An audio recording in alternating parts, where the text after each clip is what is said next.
Ayolah kemari, siapa yang mau dengar cerita? Ayo sini. Selamat pagi semuanya. Perkenalkan, saya Madam Wery. Hari ini saya akan menceritakan sebuah kisah tentang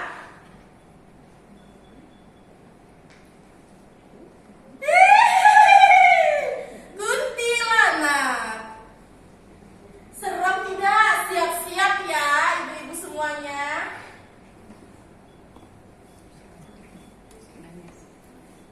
Alkisah. Pada zaman dahulu kala, hiduplah seorang gadis cantik berambut panjang diusir dari kampungnya. Kenapa dia diusir? Karena dia sedang hamil di luar nikah. Hal tersebut menyebabkan aib bagi kampungnya tersebut. Dari siang hingga malam, sang gadis itu pun berjalan sendirian.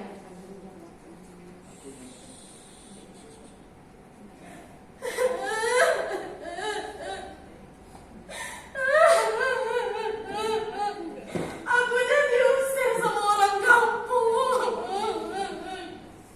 Awas ya kita ya.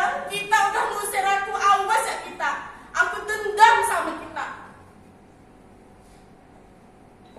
Dia berjalan sendiri, tidak punya rumah, tidak punya tempat tinggal, tidak ada sanak saudara, hingga hidup dalam pengasingan membuatnya semakin terpuruk.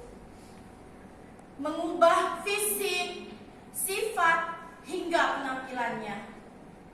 Rambutnya yang panjang terurai, kini tumbuh beracak-acakan, tidak terawat. Baju yang digunakannya lusuh dan tersobek-sobek.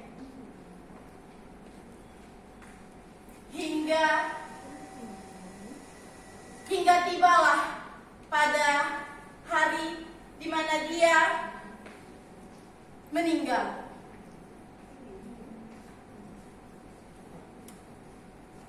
Dia meninggal karena mau melahirkan, namun bayinya belum sempat dilahirkan.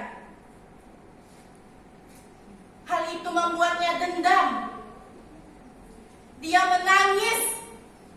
Terkadang tanpa sebab dia berteriak. Terkadang dia menangis. Dan kadang tertawa tanpa sebab. Awas kalian. Hingga pada suatu hari dia mati.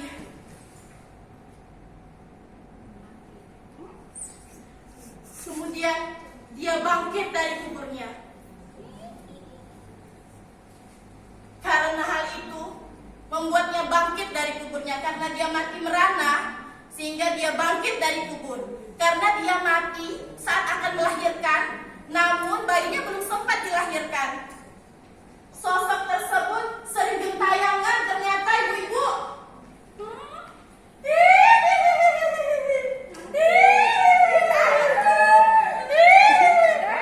Dia bergentayangan. Warga sering melihatnya menggendong anak di bawah pohon.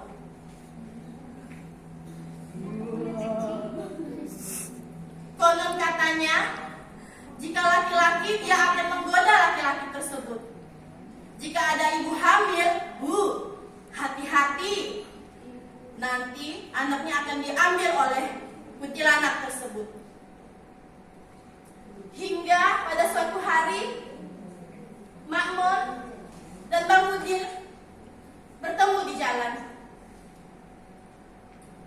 Oh Makmun, kau ada dengar kabar ada Makmun? Ya Allah Makmun, seram Makmun. Aku dengar cerita orang. Ada gadis cantik Makmun di bawah pohon.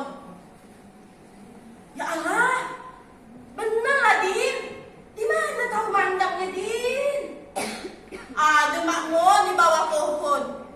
Hati-hati Makmun tengah hamil. Nanti anak Makmun diambil. Ih, bagus Makmun diam dalam rumah ya Makmun. Baca-baca apa ke Makmun.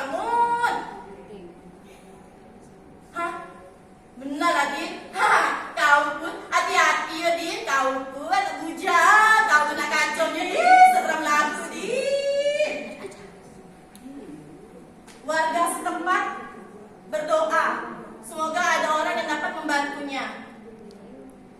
Hingga pada suatu hari, Syarif Abdurrahman Al-Qadri bersama saudara-saudaranya bermufakat untuk pindah dari tempat tinggalnya.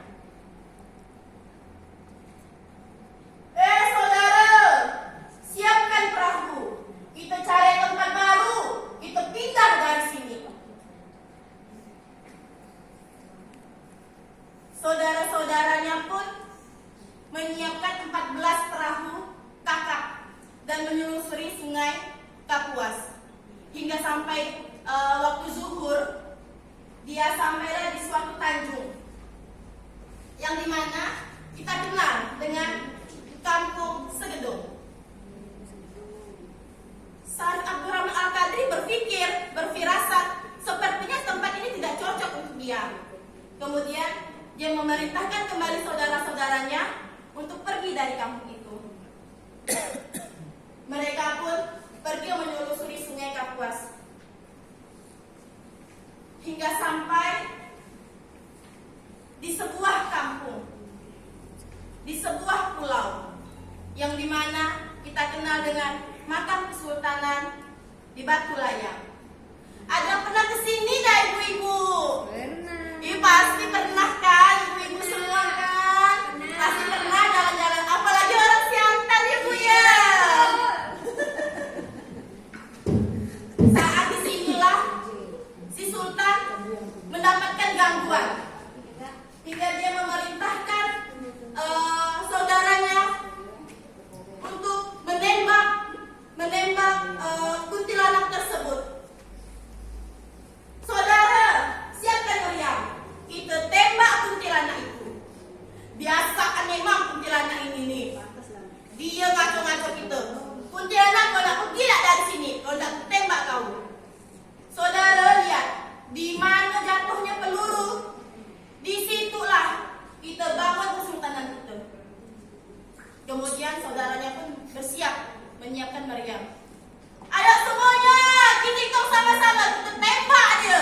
1, 2, 3. Belum lagi itu budak, kita hitung lagi sama-sama. Suaranya 1, 2, 3.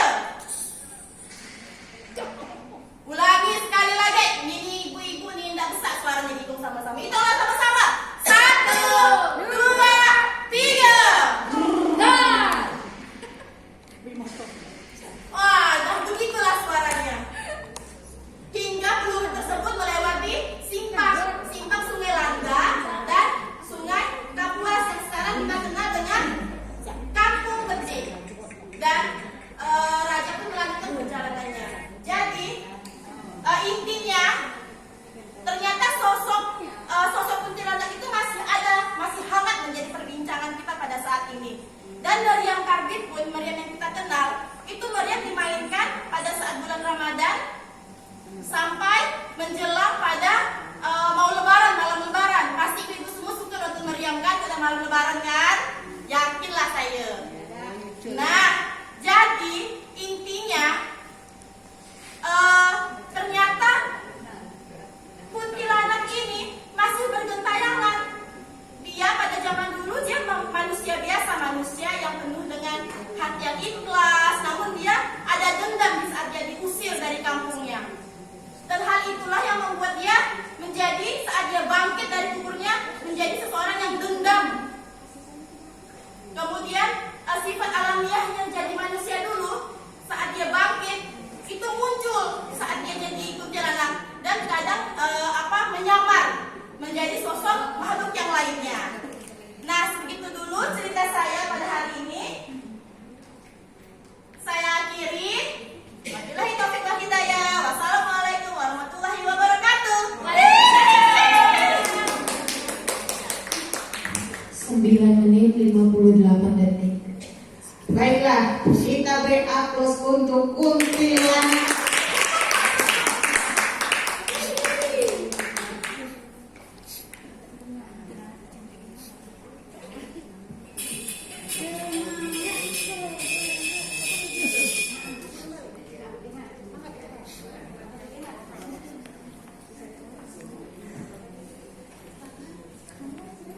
Selanjutnya kita panggil nomor undian 11 atas